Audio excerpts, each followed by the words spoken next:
I'm Cristina López Vicario, postdoctoral researcher at the Group of Inflammation and Liver Disease in the Hospital Clinic of Barcelona.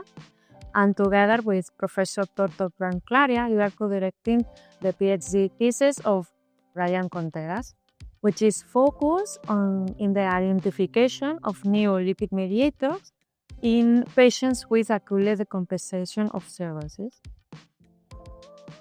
Well, I'm Bryan Contreras, and I am a PhD student from the research group of Professor Dr. Contreras. Hello, my name is Marco Corinac, and I'm the president of European Liver Patient Association.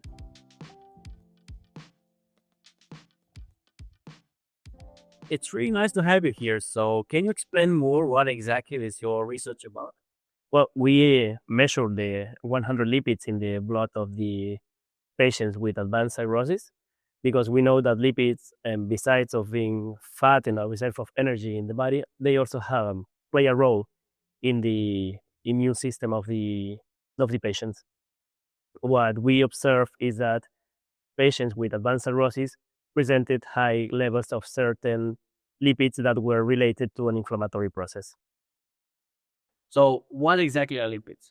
Well, lipids are a molecule that were thought to be a storage of energy, but now we know that they also play a role in the signaling and in the control of the immune system. So how do you do this measuring? So do you take the blood, or do you take stool samples, or what do you work with? We work with the blood samples that are collected in the hospital, and by using different techniques, we can obtain the concentration of these lipids in blood. So do you compare like people with cirrhosis or liver diseases to general public, or how does this go? Yes, we compare the blood samples from patients to the healthy populations, so we can know the differences and what are the differences that we can find and measure that will help us to understand the clinical course of these patients. And with that, you can already see the differences?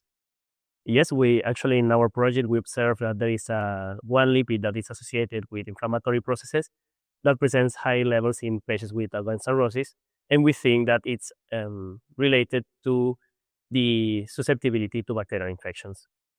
So what is, in regards of your research and what is already done, what are the next steps for your research? Well, from the result that we have at this moment, we demonstrate that we need to reduce the leukotoxin that we found in the patients, because they have a pro-inflammatory effect that can worsen the prognosis of these patients. So at this moment, we are exploring to use a drug to inhibit the production of this inflammatory lipid that is also called leukotoxin. So this way, we think that we could improve the life's quality and also the prognosis of these patients that have a chronic and severe liver disease. So you will reduce the inflammation, if I understand correctly? Yes. Actually, we are targeting an enzyme that is the enzyme in charge of producing these lipids.